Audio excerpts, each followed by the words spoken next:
अस्सलाम वालेकुम, मेरा नाम मोहम्मद शुएब है और आप देख रहे हैं शेबी बिटकॉइन यूट्यूब चैनल। आज के दिन मेरा टॉपिक क्रिप्टो मार्केट की अपडेट देना है। बिटकॉइन, एथेरियम, साथ में सुई टोकन, आईडी टोकन और एपी टोकन का एनालिसिस करना है और कुछ एनालिस्ट का एनालिसिस मैं आपसे शेयर करूंगा।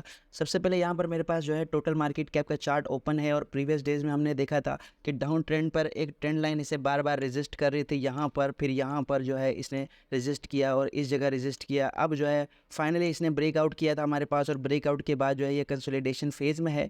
और कल की जो क्लोजिंग थी हमारे पास वो काफ़ी अच्छी क्लोजिंग हुई। ये पूरा एरिया जो है हमारा उसने स्वैप किया और अपसाइड पर क्लोजिंग की। लेकिन यहाँ पर अगर वॉल्यूम देखें तो वॉल्यूम हमारे पास जो है मूविंग एवरेज से नीचे आ रहा है, तो ये हमारे लिए थोड़ा रिस्की है। तो हमने अभी ये देखना है कि ये वाली रेजिस्टेंस जो है इसकी ब्रेक होती है या नहीं होती है। अगर इसकी रेजिस्टेंस अपसाइड पर ब्रेक हुई तो फिर हमारे पास 1.25 ट्रिलियन का जो है अपसाइड पर एरिया लगेगा और इस एरिया में फिर जो है हमें मार्केट में मज़ीद स्टेबिलिटी और मज़ीद बुलिश जो है हमें मार्केट नज़र आएगी। और उसके अलावा बात करें यहाँ पर बीटीसी की, तो बीटीसी हमारे पास जो है मैं आपसे डिस्कस करता रहा हूँ कई दिन से और उसमें मैंने आपसे कहा था कि ये हमारे पास जो एक बुलिश फ्लैग बन रहा है। बुलिश फ्लैग का जब ब्रेकआउट होगा तो फिर जो है यहाँ पर ये वाला जो पूरा एरिया है हमारा ये फिर अप साइड पर जाएगा और ये हमारे पास ऑलमोस्ट 35 से 36 हज़ार का एरिया बन रहा है। तो इस हिसाब से जो है अच्छा खासा जो है बिटकॉइन पंप कर सकता है। तो यहाँ पर इसने फाइनली अपना ये एरिया ब्रेकआउट कर दिया है अप साइड पर और एक अच्छी क्लोजिंग की है। लेकिन यहाँ डाउन साइड पर अगर वॉल्यूम को देखें तो वॉल्यूम हमारे पास बहुत ही ज़्यादा लो है, तो हम इसे एक किस्म की मैनिपुलेशन भी कंसीडर कर सकते हैं। और जब भी आपको यहाँ पर अच्छी खासी बड़ी कैंडल नज़र आए लेकिन डाउन साइड पर आपको वॉल्यूम कम नज़र आए तो आप जो है ये चीज़ सोच सकते हैं कि वॉल्यूम कम होने की वजह से ये मैनिपुलेशन कंसीडर की जाएगी और इसका जो ब्रेकआउट होगा वो फेक ब्रेकआउट होगा और अप साइड पर जो है हमें मैनिपुलेशन के बाद दोबारा से उस एरिया में ट्रेड करता हुआ नज़र आएगा। तो आज का दिन हमारे पास काफ़ी अहम है। आज के दिन हमने देखना है कि मार्केट ऊपर स्टेबल रहती है इस एरिया से या दोबारा से अगेन इसी में नीचे आकर कंसोलिडेशन करती है। तो उसी हिसाब से फिर हमने जो है अपना डिसीजन लेना है। और बीटीसी डोमिनेंस की बात करते हैं। बीटीसी की डोमिनेंस में ये एरिया मैंने काफ़ी दिन पहले लगाया था, ये इसका फाइनल एरिया था यहाँ पर स्ट्रॉन्ग रेजिस्टेंस का। तो ये अपनी स्ट्रॉन्ग रेजिस्टेंस पर मौजूद है और बगैर किसी हैवी करेक्शन के अच्छा खासा बिटकॉइन की डोमिनेंस ने पंप लिया है। तो अब हमारे पास जो एक सपोर्ट का एरिया की अदा करेगी वो यहाँ पर ये वाली ट्रेंड लाइन होगी। इस ट्रेंड लाइन से जैसे ही नीचे ब्रेकआउट होगा तो पहली जो हमारे पास इमीडिएट सपोर्ट होगी वो ये वाली सपोर्ट होगी। तो मोस्ट प्रोबेबली यहाँ से इसे बाउंस भी मिल सकता है और या फिर अगर इससे मज़ीद डाउन जाएगी तो फिर हमारे पास एक अल्ट सीज़न जिसमें अल्ट कॉइन जो है हमारे पास 200% का पंप लगाते हैं वो हमारे पास सीज़न स्टार्ट हो सकता है अगर इसने इतना ज़्यादा डिप लिया। तो फिलहाल इस सपोर्ट को हम कंसिडर करेंगे। अगर ये सपोर्ट डाउन साइड पर ब्रेक होती है तो फिर हम जो है मज़ीद अल्ट कॉइन के लिए बुलिश हो सकते हैं। और इथेरियम की बात करते हैं। इथेरियम में ये वाले एरियाज़ मैंने प्रीवियस डेज में मेंशन किए थे और मैंने कहा था कि आप यहाँ से बाय करें। तो फाइनली ये एरिया ब्रेक हो चुका है और इसके बाद जो है अप साइड पर इथेरियम जा रहा है और नेक्स्ट इसकी रेजिस्टेंस जो है वो $2000 के करीब है। तो फिलहाल ये अपने $2000 के करीब तो नहीं पहुंचा है लेकिन स्लोली ये अपने इस एरिया को जो है टच कर रहा है यहाँ से यहाँ और फिर ये फाइनली यहाँ पर आ सकता है और उसके बाद जो है एक करेक्शन देख सकते हैं हम प्रीवियस एरिया तक। और उसके बाद जो है अगर इसने मज़ीद ऊपर जाना है तो फिर ये रीटेस्ट के बाद मज़ीद ऊपर जा सकता है। तो उम्मीद है इथेरियम की भी आपके पास जो है अपडेट क्लियर होगी। उसके अलावा सुई टोकन की बात करते हैं। सुई टोकन का जब अनलॉक होने वाला था तो मैंने आपको बताया था कि इसकी $43 मिलियन की अनलॉक होने वाली है। लेकिन अगर यहाँ पर देखें तो अनलॉक की वजह से हमें कुछ ज़्यादा इम्पैक्ट इस कॉइन में नज़र नहीं आ रहा है और इससे हम ये मुराद भी ले सकते हैं कि जो भी अनलॉक वाले लोग थे जिनको भी वो टोकन मिले हैं तो वो जो है सेल करने में इंटरेस्टेड नहीं है और मुसलसल ये डाउन ट्रेंड की तरफ जा रहा है। तो यहाँ पर जो है हम एक पोटेंशियल बाइंग जोन देख सकते हैं और उसके बाद अगर इसमें जो है अपसाइड पर ब्रेकआउट होता है तो अच्छा खासा ये पंप करेगा। और क्योंकि ये न्यूली लॉन्च प्रोजेक्ट है तो इसकी टीम भी काफ़ी एक्टिव रह सकती है और हमें ये नया ऑल टाइम हाई भी दिखा सकता है नेक्स्ट बुल रन में। तो इसको आप कंसिडर कर सकते हैं। और इसके अगर परसेंटेज के अकॉर्डिंग देखें कितना डिप लिया है इसने, तो यहाँ पर अगर हम अंदाज़ा लगाएं तो ऑलमोस्ट 56% का डिप इसने लिया है। तो ये अच्छी खासी करेक्शन है, तो अब जो है इसको रिकवर होना चाहिए। और आईडी टोकन की बात करते हैं। आईडी टोकन अगर आपको याद हो तो यहाँ पर मैंने आपको रिकमेंड किया था इस एरिया में, फिर इसने जो है 100% का पंप लगाया था और उसके बाद अगेन मैंने यहाँ पर इस ट्रेंड लाइन के करीब जो है ये रिकमेंड किया था कि यहाँ से इसका अपसाइड का ब्रेकआउट पॉसिबल है, फिर एक रीटेस्ट और उसके बाद जो है दोबारा से अपने न्यू एरियाज़ बना सकता है। लेकिन यहाँ पर इसने किया क्या कि इसने जो है फुल्ली अपना जो है डाउन ट्रेंड स्टार्ट कर लिया और अच्छा खासा इसने डिप लिया। अब अगर इसकी ट्रेंड लाइन को यहाँ डाउन साइड पर करें तो पूरा ये वाला रीजन हमारा बन रहा है, अच्छा खासा इसने डिप लिया है।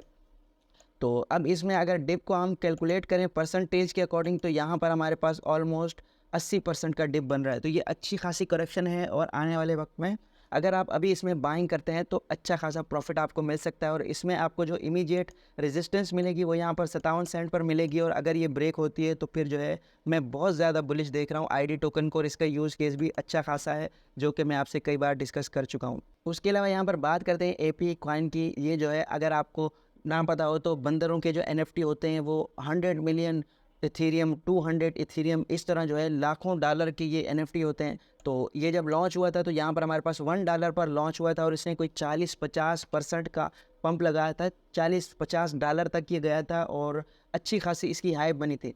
लेकिन करंटली सिचुएशन पे बात करें तो ये बहुत ज़्यादा डाउन ट्रेंड की तरफ जा रहा है।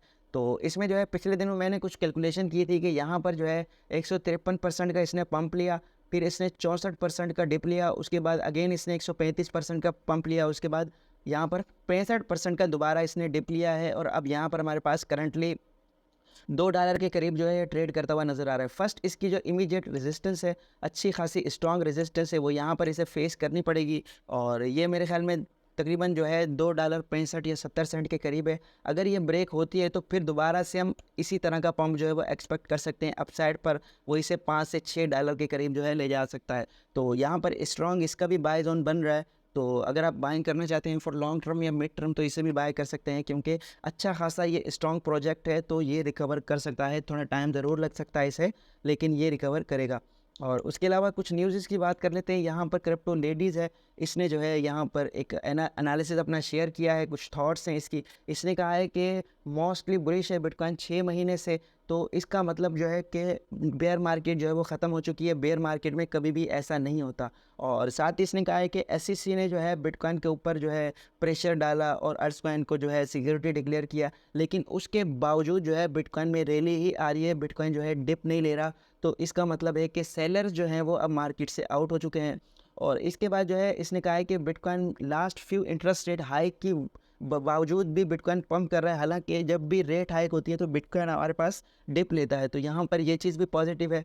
और इसने कहा कि बैड न्यूज़ आ रही है काफ़ी ज़्यादा, लेकिन बिटकॉइन पर हमें कुछ भी इम्पैक्ट नज़र नहीं आ रहा, तो ये भी सेलर्स के निकल जाने की एक किस्म का सबूत है। और साथ ही इसने कहा है कि अगर बिटकॉइन की हाल्विंग क्लोज होती है तो फिर नया लो बिटकॉइन नहीं बनाता बल्कि न्यू हाई बनाता है। तो यहाँ पर इसने इस चार्ट के ज़रिए मेंशन भी किया है कि जब भी 300 दिन रह जाते हैं तो बिटकॉइन जो है नया लो नहीं लगाता, बल्कि या तो कंसोलिडेशन करता है या फिर अपसाइड पर पंप करता है।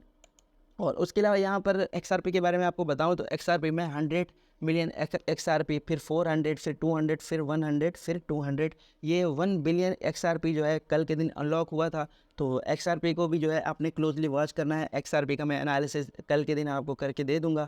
तो यहाँ पर जो है अच्छा खासा जो है XRP में सेल प्रेशर आ सकता है अगर ये लोग सेल करना चाहें। लेकिन अगर ये ट्रेडर्स मैच्योर हैं और लॉन्ग टर्म होल्डर हैं तो ये XRP को होल्ड करेंगे और लॉन्ग टर्म में बेनिफिट उठाएंगे। और उसके अलावा ये एक इंडियन एनालिस्ट है, इसने फाइलकॉइन के बारे में ऑन चेन एनालिसिस किया है, उसके मैट्रिक्स को, ग्रोथ और साथ में रेवेन्यू और साथ ही सप्लाई डिमांड को पूरा इसने कैलकुलेट करके इसकी जो एवरेज डिमांड बनाई है वो 15% और सप्लाई जो है 5%। यानी कि इसकी जो सप्लाई मार्केट में इंक्रीज़ हो रही है वो 5% और डिमांड इंक्रीज़ हो रही है वो 15% है। तो यानी इसका मतलब है कि ये टोकन जो है फ़िलहाल अंडर वैल्यू है। इसमें अगर आप अभी इन्वेस्ट करते हैं तो लॉन्ग टर्म या मिड टर्म में अच्छा खासा प्रॉफिट बना सकते हैं। तो ये आज की वीडियो थी। उम्मीद है कि आज की वीडियो भी आपके लिए इन्फॉर्मेटिव रही होगी। मिलते हैं अपनी नेक्स्ट वीडियो में। अल्लाह हाफिज़।